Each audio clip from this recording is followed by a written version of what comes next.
Autism is a devastating disease, both for the individual and the family involved. In today's case, I'm going to cover the case of an 11-year-old boy with level 3 autism that has suffered for 7 years.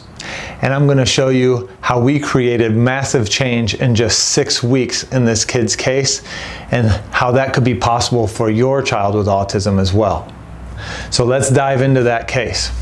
As I said, this is a case of an 11-year-old boy with autism, and he's level 3 autism, which, if you're not familiar with the relatively recent categorizations of autism, level 3 is the most severe type.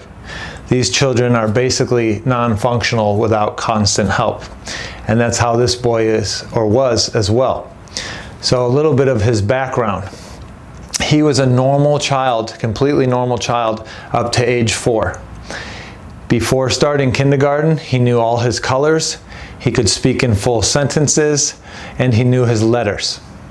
But then as he was entering kindergarten, he got those things that they want you to get before going to school, and after receiving those things, he had severe behavioral regression, and he could no longer do his colors or communicate. And he is now 11 years old, and when he presented to my office, he still could not speak, didn't know his colors, couldn't communicate. He had recently been kicked out of school because of aggressive behavior, and the school had even pressed charges, which were later dropped. But this is the level of dysfunction and behavioral regression in this child's case. So for 7 years, his family has been dealing with this. From a normal 4-year-old child who hit all his milestones, to now a kid who is kicked out of school because of aggression and the inability to communicate. And he also has self-injuring behavior. His mother reported that he bangs his head against the wall until he creates a hole in the wall, which is damaging to himself and property. It was daily. Like, my sheetrock was just, we're not going to talk about it. Oh, gosh. And so at her wit's end, her mother reached out and is pursuing functional medicine with me. And so where did we start? So his complaints as he presented, of course, were level 3 autism in an 11-year-old male, no speech, and basically no communication, okay? He also had chronic constipation. Mom says they'll need to use Miralax to get him to go, and he still wouldn't go every single day. So why might that be important in an autism case? Well, if you're not up to date on the science, which many doctors aren't, autism is a neuroautoimmune disease, and there are many gut-to-brain axis dysfunction mechanisms that can exacerbate autism. So if this person's gut is a mess, that can exacerbate his autism. How? Couple ways. One, up to 80% of your immune system is in your gut. I discuss this in my best-selling book. You can find it on Amazon, The Autoimmune Answer. Check it out. 2, the gut houses, again, the microbiome, but all the foods and metabolites. And so if the gut is inflamed and toxic and the liver isn't clearing the gut efficiently, those things stick around longer, and gut inflammation becomes systemic inflammation, which becomes neuroinflammation. So gut issues can drive autism, and we'll see that in his case as well. And I've seen it in many autistic children that I've worked with. So if we can win in the gut, we can often help the autism. So we need to win with the constipation, which will be winning with the gut and helping with the autism. Mom also reported that the autism symptoms were worse when he had a cold or when he has allergies. Okay, so autism, we just said, is a neuroautoimmune disorder. Part of that word is immune, right? And so if the immune system is dysfunctional and you have a neuroautoimmune disease, that means his immune system is firing at self, in this case brain targets, which I'll disclose to you in a little bit, when it shouldn't. So all autoimmunity is your immune system shooting at you when it shouldn't. It's learning to, it's lost its ability to discern between John and not John. So it shoots at John. We want to teach the immune system, that's John's brain, don't shoot at that. That's strep, shoot at that. Or that's COVID, or that's something else, shoot at those things, okay? So when he has a cold, things are worse. Well, why? Well, because his immune system that's already dysfunctional now has another target it has to deal with. Worse with allergies. Why? Same reason. Allergies is another foreign thing that his immune system must deal with in addition to the dysfunction that is already there. And so whether it's a cold or allergies, those are increasing inflammation, and when you're already inflamed, adding more inflammation can exacerbate symptoms. So in his case, worse behavior, more head banging, being kicked out of school, and then he's a level 3 autistic kid who can't communicate, so it's like he's in a cage. He wants to communicate, but he can't. Imagine being trapped inside your head. You just want to speak to your mom, but you can't. That would be frustrating, and the only way to kind of get those frustrations out sometimes is to misbehave or literally take it out on the wall. Okay, he also had stimming. Okay, his was a visual stim, and it would be a side-eye stimming. So when things are real bad, some kids flap and do this. His is a lateral eye stem. Okay, so looking off to the side, turning the head. And then lastly, like many kids with neuroautoimmune issues, he loves sugar and he loves gluten. Like all of us, neuroautoimmune kids tend to love the foods that hurt them the most. And so if he's responding to gluten or he has a blood sugar issue, that's going to exacerbate symptoms. Well, what do kids love? Pizza, bread, right? Sugar, processed foods, snacks. So the child diet is terrible for autism because it's going to exacerbate it many times. So this is how he walked in. And when he came into my office for his exam, he was loud, he was aggressive. He wouldn't let us test his blood sugar or his blood pressure, and so ultimately we had to send him out of the office once we got the exam findings that we needed with his grandmother, so I could sit down with mom and walk her through what I found and communicate with her without the interference. And so that's how he presented. We ran labs. What did we find? Well, the first thing we found on the labs is that he had blood sugar dysfunction. Specifically, he's hangry. So we'll just write hangry over here. And hangry is the term that most lay people know because you've seen the Snickers commercial, right? When someone's hangry, they're a dragon, you throw them a Snickers and they turn into me again, right? They turn calm. Well, hangry, the technical term is reactive hypoglycemia, which is basically blood sugar goes up, spikes high, and then drops faster than normal, okay? So if it goes up when you eat and then drops faster than normal, you need to eat sooner or you get hangry, which are symptoms like becoming shaky, irritable, lightheaded, anxious, nauseous, headache, etc. And so if he's loving sugar and gluten, that's all carbs that'll spike the sugar but then dump it. And when it dumps, if he doesn't get another fix soon enough, he's going to misbehave. So we need to get his blood sugar evened out. We need to get a steady drip for him. And for hangry people, that looks more like eating more commonly or eating more frequently. So you have that epic gym question. Should I eat 3 big meals, no snacks, or should I eat 6 small meals throughout the day? The answer is, well, who are we talking to? Right? If you're insulin resistant, the 3 larger meals with no snacks between is the better answer. If you're hangry, we actually have to meet them where they're at and eat more frequently, at least initially, with the goal of widening that window out to just 3 meals with no snacks between eventually. Okay, so that's the blood sugar. What else did we find? Hey, Dr. Bartemus here. Thank you for watching my content. If this is really giving you light bulb moments in regards to your condition or something you've struggled with, I would love to speak with you personally on the phone on a complimentary 15-minute phone consultation where you and I can dig into your case and see if we're a good fit for each other and see if I can help you reach a life at optimal.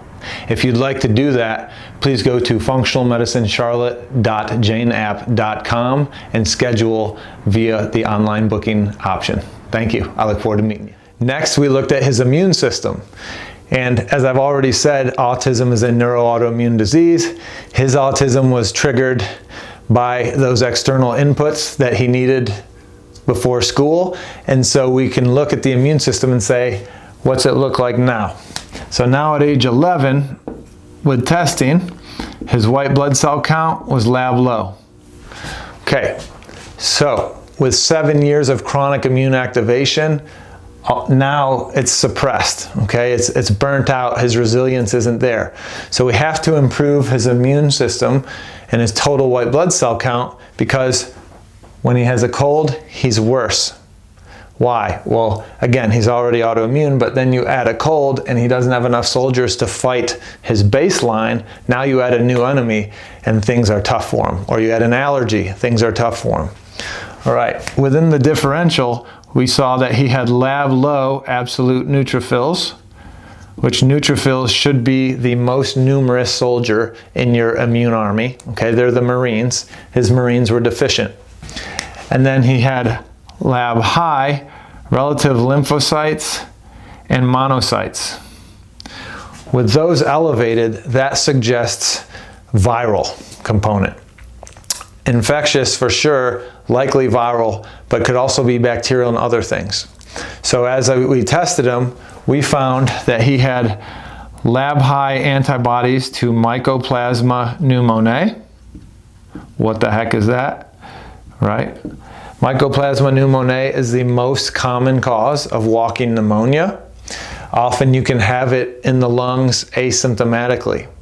And so he had multiple, in his previous medical records, I had found that, hey, this Mycoplasma pneumoniae has shown up multiple times, never been addressed. On my updated labs, it was lab high as well. IgM antibodies, lab high. So that's an acute infection at the time of testing, plus he had high IgG because he'd seen it in the past as well. So we have to knock that out, because even though he might not be walking around coughing looking like pneumonia, that's a chronic infection in an immune suppressed person. Need to wipe that out to lower his inflammation. Okay, he also had lab high antibodies to strep and to Epstein-Barr virus. So this is an infectious soup going on for an immune system that's already in over its head. Now, inflammatory markers. He had borderline lab low eicosapentaenoic acid, or EPA, which is your most anti-inflammatory omega-3, okay? Think of that as your natural ibuprofen. So one of his best anti-inflammatories, he's borderline lab low in. And then he had lab high arachidonic acid, which is the parent omega-6 fatty acid. Omega-6s are pro-inflammatory, and they're everywhere in the diet. Cookies, crackers, chips, nuts, seeds, oils, breads, America, right? He's an autistic kid that loves sugar and bread. So very pro-inflammatory from an essential fatty acid standpoint, to the point where his ratio of his arachidonic acid to EPA ratio was 50-1. Okay? Which is he's starting 50 fires for every one that he puts out. How well is he going to get ahead of inflammation if that's the ratio? So we have to lower his 6 intake, raise his 3s. Okay, and then we looked at neuroautoimmune testing. Because again, autism is a neuroautoimmune disorder. So I want to know, what are the brain targets, what are the self-targets in his brain that his immune system is shooting at? And can we reduce that? So he had multiple positive brain targets show up. One was positive tubulin antibodies. If you have antibodies to tubulin, that is associated with behavioral issues and movement, tics, OCD, things like that. Well, he's stimming with his eyes. That may be part of his case. He had positive antibodies to microglia. What are microglia? Microglia are the main immune cells in the brain. So So if he's attacking the main immune cells in the brain, that's going to drive neuroinflammation and exacerbate symptoms. And he's also not going to be as good at fighting things in the brain that shouldn't be there. And then lastly, he had positive antibodies to glutamate. You've heard of monosodium glutamate, or MSG, added to food.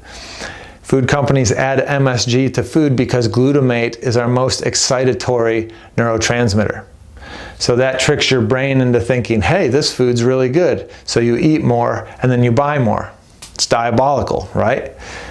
They know what they're doing, okay? So he's got antibodies to glutamate.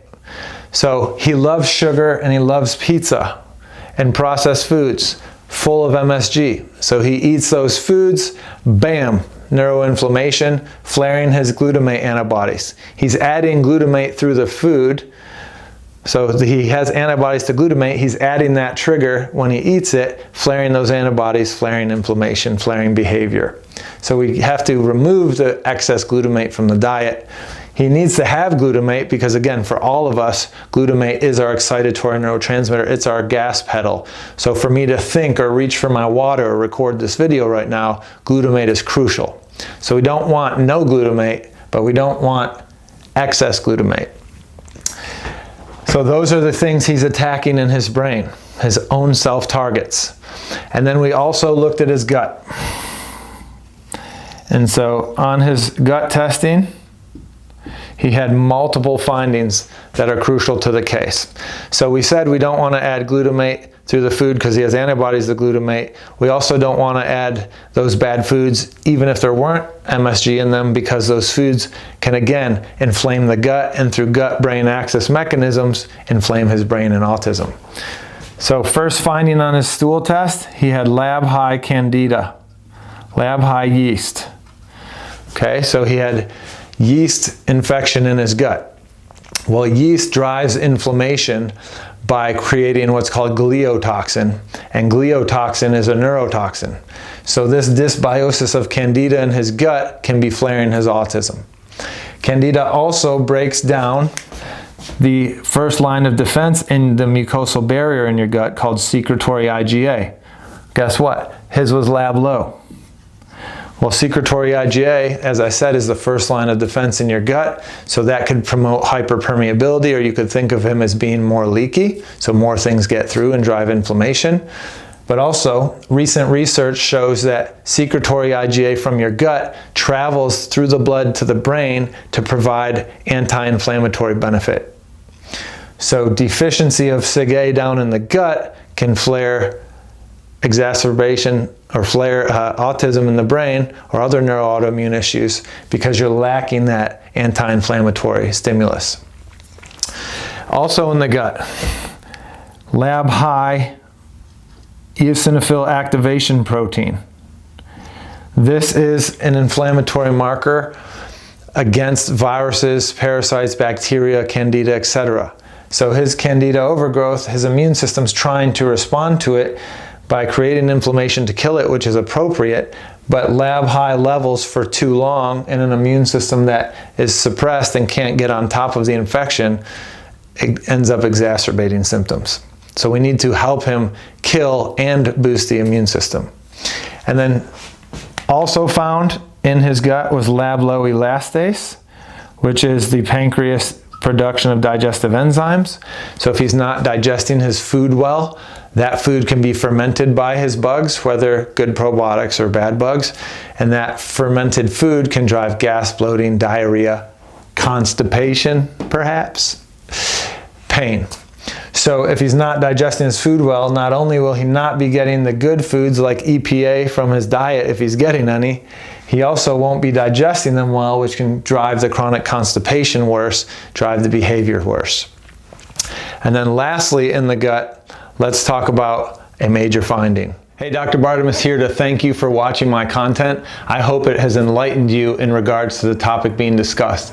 If you've thought of someone else who needs to hear this information, please hit that share button and send it to them today and help spread the word of health to the people you love. Thank you. The last major finding in the gut is that he had lab high anti-gliadin antibodies. specifically IgA. So these are antibodies to gliadin. As I talk about in my book, gliadin is a protein fraction of gluten. And IgA antibodies, like we said with SIGA, are antibodies found in the mucosal barriers. So gut, lung, sinus, bladder, skin, gums. So he has gut-specific gluten sensitivity, is what that marker means. What does he love to eat? Sugar and pizza, sugar and gluten, sugar and bread. So again, here's another gut-brain axis mechanism where he's eating the foods he loves and is addicted to, and he has an immune response to them, driving gut inflammation, systemic inflammation, neuroinflammation. So while his medical doctor says, autism, give him risperidone, see you later, and does nothing, and they look at it as neuroautoimmune disease, what can we do? We can say we've got piles of things that are unhealthy, that are abnormal, that need to be worked on. So we did that. Knowing his individual issues allows me to create an individualized and specific plan of care for him that he can go implement with his family. We did that, and guess what? In just 6 weeks, he's 70% better. Okay? So in 6 weeks, his mom reports the following. 6 weeks of an individualized and specific functional medicine approach is making a new kid, whereas the last 7 years have been chaos and no medication or therapies that they've done have helped. In 6 weeks of addressing what we found under his hood naturally, we have a whole new kid, as reported by mom subjectively so far and objectively, as we'll show with the labs. So mom reports at 6 weeks, his anxiety is 50% better. And included with that is reduced stimming. So he's not doing the lateral eye stimming as much. Mom reports 50% better energy in him at 6 weeks. His constipation, which is huge, remember, constipation has improved or reduced 60%. So that's huge. He can go daily now. He can clear those toxins, have better bowel frequency. Along with that, hey, other gut-brain axis, if constipation can worsen things, if we clean up constipation, would that improve cognition? Good question. His cognition, mom reports, as 70% better in just 6 weeks. And specifics, she says, include he can express himself better, his language is better. He went from not speaking since age 4 to now he's speaking, and he has better situational awareness. So he's more social, which is wonderful. I'm seeing him, use his words a little more. And it's just kind of like, I think he's thinking more clearly, like he can kind of comprehend things better. Kind of like almost like a fog has lifted. And piggybacked onto that would be, well, how has that impacted his behavior? She reports his behavior is 70% better as well. Why might that be? If he can communicate and share his thoughts better, of course he'll behave better, because now he can actually correspond with his world, okay? Interact with his world. So his behavior is 70% better, evidenced by reduced aggression and reduced self-injurious behavior. She said, quote, major decline in the self-injury. What is the correlation between that and the head banging? Like, I'm just wondering, like, what specifically do you think was, or is helping with that? Because that was my probably hardest thing to deal with. Like, I would rather him hit me any day than to witness what I was witnessing. So I just think it's like a miracle. Yeah. And that hasn't happened at all, correct, during this Yeah, time? I mean, it's just been like just a few times, and that was just out of like real frustration. But that is, I mean, it was daily. Like my sheetrock was just, we're not going to talk about it. Oh gosh. So, So But big yeah, improvement.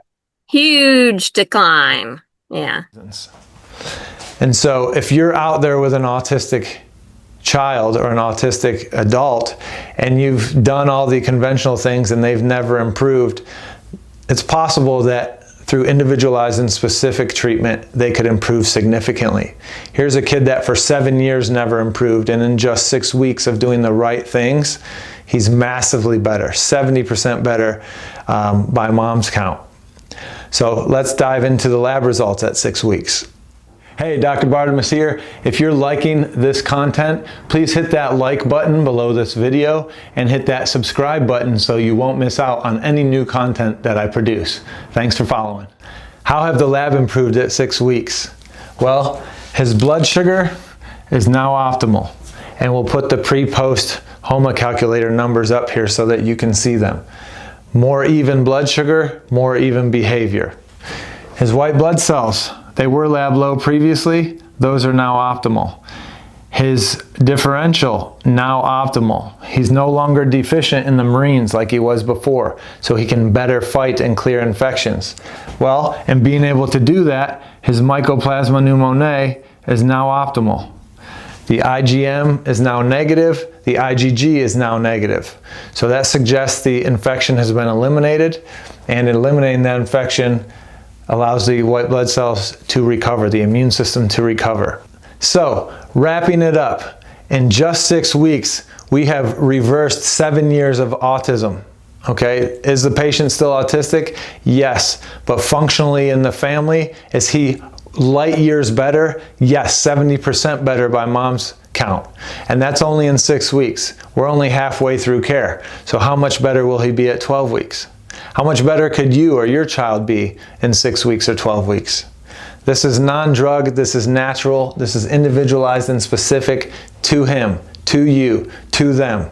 So if you're out there and you're looking for help with autism or another neuroautoimmune disease, reach out at functionalmedicincharlotte.com and let's have a conversation to see if we're a good fit for each other and if we can take you or your family member from where they are to a life at optimal.